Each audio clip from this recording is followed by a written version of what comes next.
Sebenarnya satu hal yang saya pelajari gitu saat saya ketemu dengan klien yang memang generasi strawberry, jangan dicap dulu sih yang pertama. Jangan sampai anak-anak ini mencap dirinya, "Oh, saya emang generasi strawberry." Ini saya belajar dari Bu Heni nih.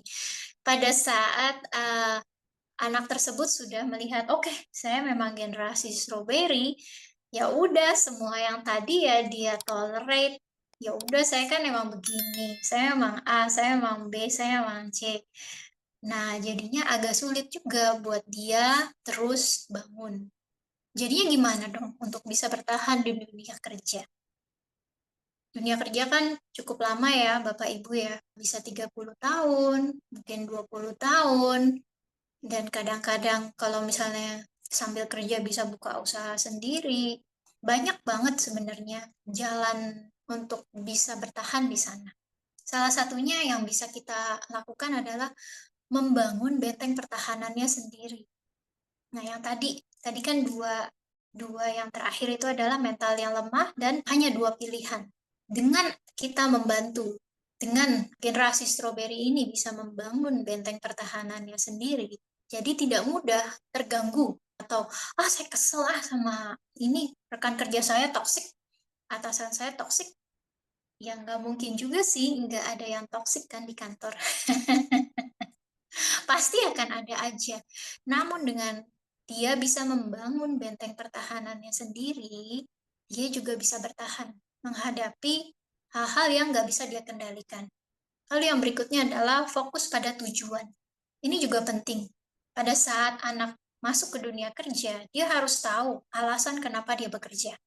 Halnya saya gitu, alasan saya mau kerja apa? Buat cari duit. Oke, jadi pada saat itu udah clear, itu udah jelas, kenapa harus cari uang? Oh ya, karena saya mau nyekolahin adik saya mau bantu ibu saya, dan lain-lain. Itu jelas, dia punya reason buat terus berdiri, terus bertahan. Pada saat alasan itu nggak jelas, itu yang bikin mudah untuk mundur. Aduh, ini deh, nanti lagi deh, nanti saya coba lagi di kesempatan lain. Nah, jadi pastikan juga pada saat anak kita masuk ke dunia kerja, jelas apa tujuan dia mau bekerja. Untuk dapat pengalaman kah? Untuk dapat ilmu kah? Untuk, I don't know, banyak sekali alasan-alasan yang itu bisa menjadi kekuatan dia. Selanjutnya adalah terus memperbaiki diri. Nah, ini juga seperti tadi di awal Bu Heni ada menjelaskan mengenai deskripsi strawberry ya. Strawberry itu kan buah yang kalau kelihatan tuh aduh cantik banget nih buahnya. Tapi begitu kena gesek dikit ya lecet. Kalau udah lecet gimana? Nggak laku di pasar, akhirnya dibuang. Terus menerus memperbaiki diri. Jangan takut terhadap feedback. Jangan takut kalau ada orang yang ngasih tahu dia, gimana kalau kamu cobanya caranya begini? Gimana kalau kamu perbaiki di sini? Jadikan itu sebagai ya biasa aja. Hidup sehari-hari memang seperti itu. Menerima feedback dari orang lain, ya kalau memang bisa kita perbaiki, then why not? Oke, kita lanjut lagi. Know when to stop. Ini juga sebenarnya antara tarik ulur sih kalau saya lihat ya. Kadang-kadang kita masih harus terus mencoba, tapi ada waktunya kita juga harus stop. Oke, saya coba di tempat lain aja. Ini udah nggak work out. Kapan kita bisa tahu sih seperti itu? Kapan kita bisa tahu adalah dengan kita nyoba, dengan kita bikin salah. Dengan kita bikin salah kan kita belajar ya, oh saya ternyata salah. Ternyata harusnya saya tidak berhenti, harusnya saya terus mencoba. And that's okay.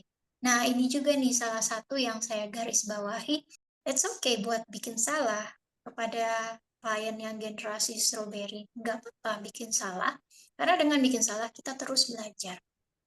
Kan bikin salah bukan berarti the end of the world kan.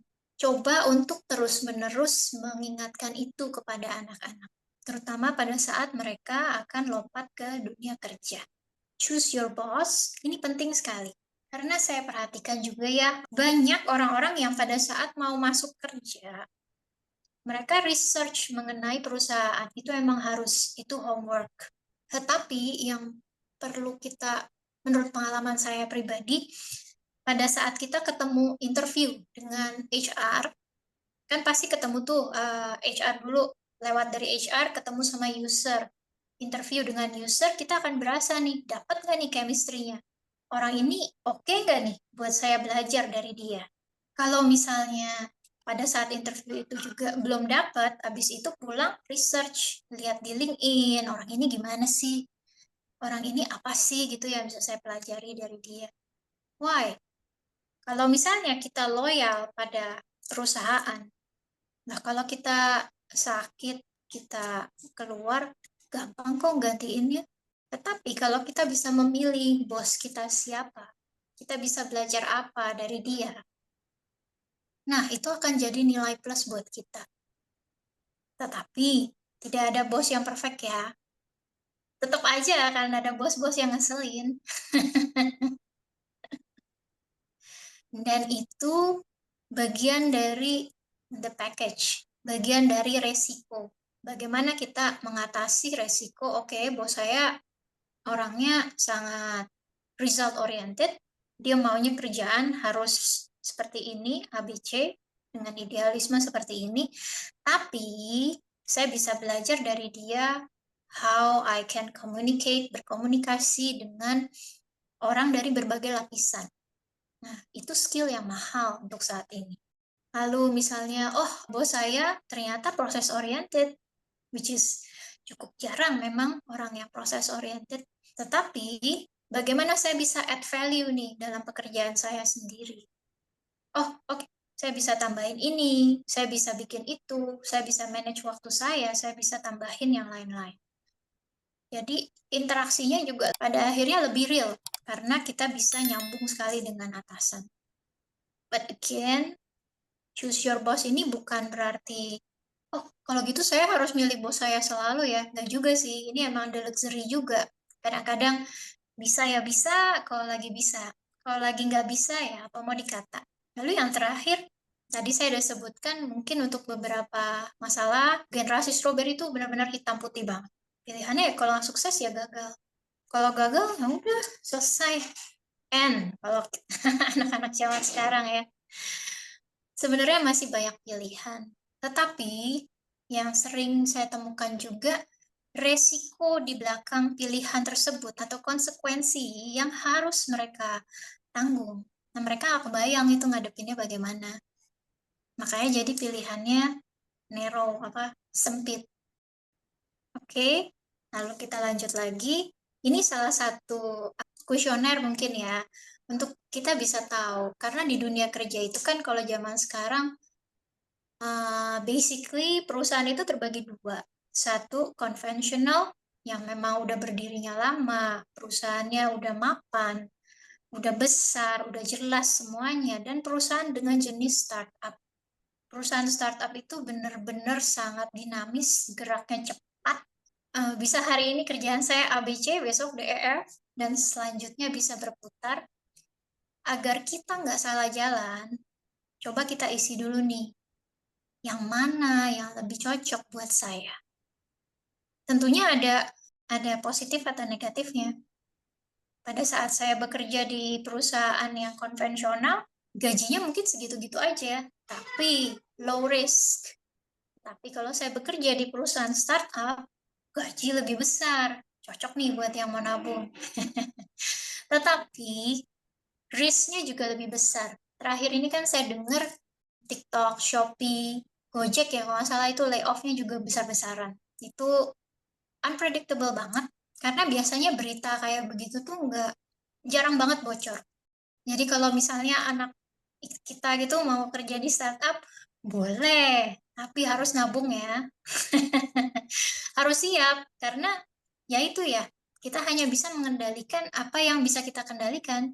Kan perusahaannya dia besar, dinamis, dalam arti dia dapat suntikan dana banyak, dia bakar duitnya juga banyak, artinya there's always a chance buat terjadi layoff, dan itu kita harus siap.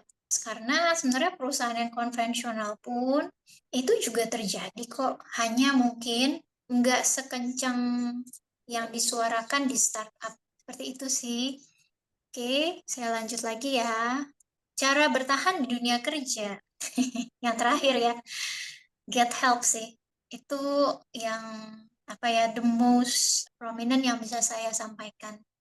Karena nggak ada orang yang bisa bertahan sendirian. Kalau misalnya memang butuh bantuan, nggak ada salahnya kok konseling. Nggak ada salahnya juga karena anggap aja kita sakit flu kan kita ke dokter. Nah, ini juga sama. Kita butuh bantuan, kita butuh paling nggak orang yang netral dalam lingkaran kita sendiri untuk didengarkan, untuk dapat nasihat, and that's okay.